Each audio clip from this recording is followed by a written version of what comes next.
Morning class. I am your SSC teacher of class 8. Today I'll start explanation of chapter number 3 natural resources, मतलब जो resources हमें nature से मिलती हैं। तो जो पार्ट्स हैं वर्ल्ड के, उसमें क्या है, अलग अलग तरीके के एनवायरनमेंट है, अलग तरीके के प्लांट्स ग्रो होते हैं हर जगह। और जो प्लांट्स हर जगह ग्रो होते हैं अपने आप ही नेचुरली, उसे हम क्या कहते हैं, नेचुरल वेजिटेशन।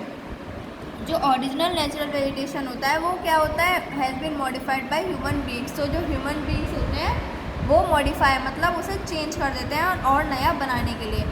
नाउ डेज मतलब आजकल क्या है, जो सारे टाइप्स ऑफ प्लांट्स हैं, चाहे वो नेचुरल हो या फिर मॉडिफाइड हो, या तो ह्यूमन मेड हो या फिर नेचुरल हो, सब किस में इंक्लूडेड है, नेचुरल वेजिटेशन में ही आ जाते हैं।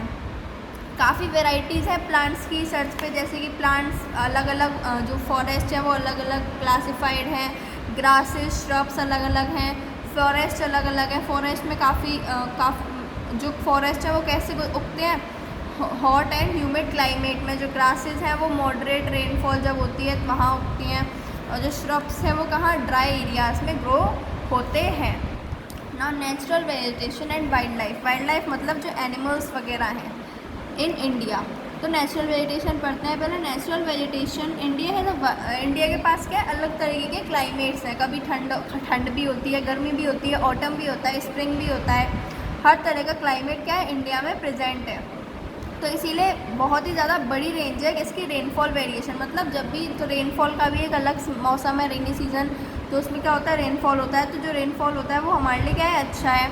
काफ़ी एरियाज़ में होता है इंडिया के पास कितनी स्पीसीज़ है, 45,000 स्पीसीज़ है किसकी, प्लांट्स की, जिसमें श्रब्स भी इंक्लूडेड हैं।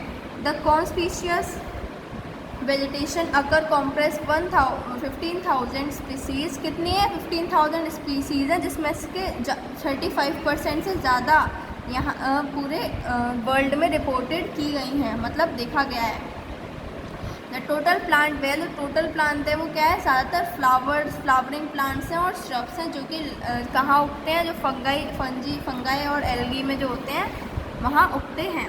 फॉर थाउजेंड्स ऑफ ईयर, हज़ारों साल पहले क्या था, हज़ारों साल के लिए द प्लांट पॉपुलेशन थी वो क्या थी, इट्स टेकन फॉर ग्रासलैंड के लिए ले ली थी। तो जो प्लांट प्रोडक्ट्स थे वो फ्रीली बनते थे, और जब तक कि कोई मेंबर मतलब उनका यूज़ ना हो सके, मतलब वो फ्री में बनते थे। जो बड़ी बड़ी ट्रीज़ थी वो अपने आप ही ग्रो हो जाती थी जब रेनफॉल होता था। कितनी कहाँ तक की ट्रीज़ थी, 20 सेंटीमीटर, और उसके अबव उसकी भी ऊपर की ट्रीज़ थी। The unrestricted felling of commercial use. लेकिन अब क्या है, कमर्शियल यूज़ हो रहा है तो क्या हो रहा है, रेनफॉल भी कम हो रहा है, जो समर्स हैं वो ज़्यादा बढ़ रही हैं, बहुत देर देर तक गर्मी हो रही है, अर्थ का टेम्परेचर बढ़ रहा है। इससे क्या हो रहा है, इकोसिस्टम को अफेक्ट पड़ रहा है। और हम जो क्या, हम अपने रिसोर्स इस अभी सारे यूज़ कर देंगे तो फ्यूचर जनरेशन क्या यूज़ करेगी। तो हमें रिसोर्सेज को कंजर्व करके रखना चाहिए। जो इंडस्ट्रियल प्रोडक्शन है वो इस वक्त काफ़ी डेवलप्ड, क्योंकि अब हमारा वर्ल्ड क्या है, डेवलप्ड वर्ल्ड है। तो क्या है, जो इंडस्ट्रीज़ वगैरह हैं वो भी अब ज़्यादा आगे बढ़ गई हैं अपने अपने कामों में, बिकॉज हमें चीज़ों की भी बहुत ज़रूरत है। उन चीज़ों को क्या कहते हैं, जो हमारी ज़रूरत के लिए काम आती हैं, उन्हें हम कहते हैं रिसोर्सेज।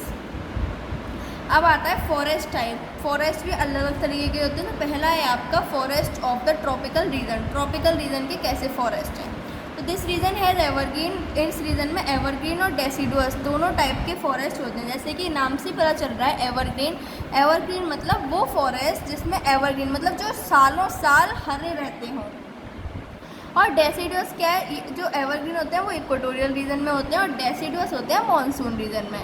जो इक्वेटोरियल होते हैं वो किस रीजन में कैसा क्लाइमेट होना चाहिए, हॉट और वेट रहता है वहाँ उस रीजन का। वाइल द मॉनसून रीजन मतलब जो डेसिडुअस है वो किस में होता है, ड्राई सीजन में होता है। इक्वेटोरियल क्या है, इक्वेटोरियल रीजन जो है वो लार्जेस्ट फॉरेस्टेड एरिया है पूरे वर्ल्ड में।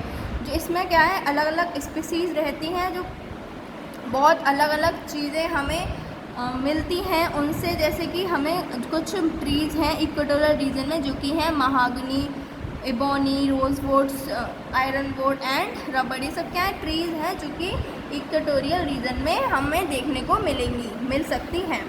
अब आता है मॉनसून फॉरेस्ट। मॉनसून फॉरेस्ट मतलब जब जो पत्तियाँ होती हैं फॉरेस्ट ट्रीज की, वो क्या होती है, अपनी जो पत्तियाँ होती हैं वो शेड मतलब गिराने लग जाती हैं। वीकेंड से ऑटम में यही होता है ना, कब तक चलती है, 6 से 8 वीक तक इन समर, काफ़ी लंबे समय तक चलती है।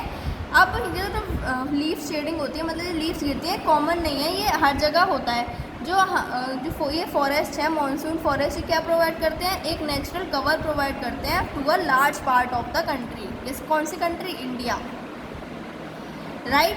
तो जो वहाँ का रेनफॉल होता है वो क्या होता है, फॉरेस्ट में होता रहता है, और कहाँ तक 75 to 200 सेंटीमीटर तक होता रहता है।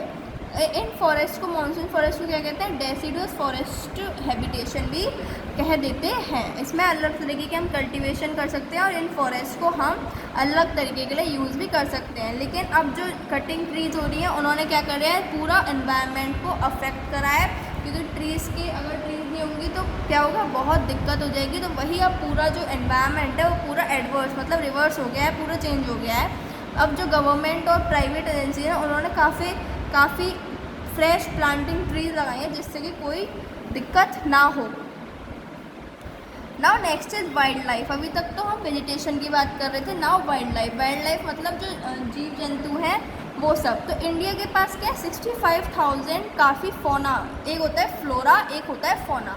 फ्लोरा मतलब प्लांट्स, फ्लावर्स वगैरह, जैसे नाम से फ्लोरा, तो प्लांट्स या फिर आपके ट्रीज़ वगैरह और फ्लावर्स वगैरह, और फौना मतलब एनिमल्स, मैमल्स, बर्ड्स, इंसेक्ट्स। तो ये फौना में एनिमल्स आ गए आपके। और स्पीसीज़ कितनी है, फौना की है, और 40,000 इंसेक्ट्स की स्पीसीज़ हैं, 372 मैमल्स हैं, 1228 बर्ड्स हैं, 428 रेप्टाइल्स हैं एंड 2546 फिशेस हैं। कहाँ पे, इंडिया में।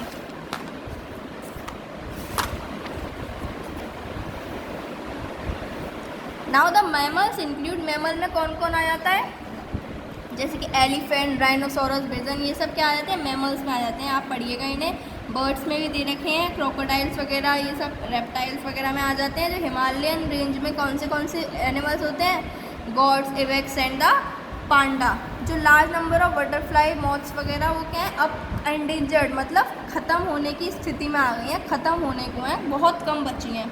अब कितने मैमल्स हैं, 81 मैमल्स हैं, 47 बर्ड्स हैं एंड 15 रेप्टाइल्स ही बचे हैं विद अ व्यू प्रोटेक्ट। इसीलिए इस सब को देखते हुए क्या बनाया गया है, वाइल्ड लाइफ सेंचुरी और नेशनल पार्क्स बनाए गए हैं, जूलॉजिकल गार्डन्स बनाए गए हैं। तो इंडिया के पास कितने हैं, 75 नेशनल पार्क्स हैं, 421 वाइल्ड लाइफ सेंचुरीज़ हैं एंड 35 जूलॉजिकल गार्डन्स हैं, जो कि कहाँ बनाए गए हैं, अलग अलग ट्रीज़ के पास बनाए गए हैं। जैसे टीक और साल जो क्या है, मोस्ट इम्पॉर्टेंट ट्रीज़ है किसी भी फॉरेस्ट की। टीक क्या है, इम्पॉर्टेंट है स्पीसीज़ के लिए, और सल क्या है, ड्राई डेसिडुअस वेराइटी में आता है। अदर कुछ ट्रीज़ हैं जैसे सैंडलवुड मतलब चंदन, रोजवुड और शीशम, ये क्या है, इनकी ट्रीज़ होती हैं, ये भी कुछ इंपॉर्टेंट ट्रीज़ हैं।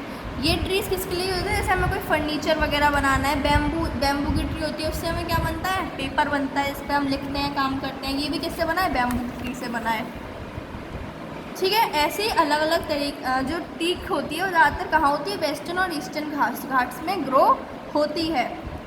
और जो लोअर स्लोप्स होते हैं हिमालयास के और नॉर्थ ईस्ट डेक्कन प्लेट्यू के, वहाँ पे क्या है, जो साल है वो क्या है, बहुत ही कम वेराइटी में है।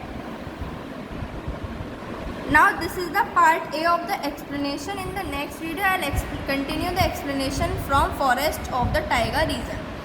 Up to here you have to read on page number 22. Thank you class and have a nice day. Goodbye.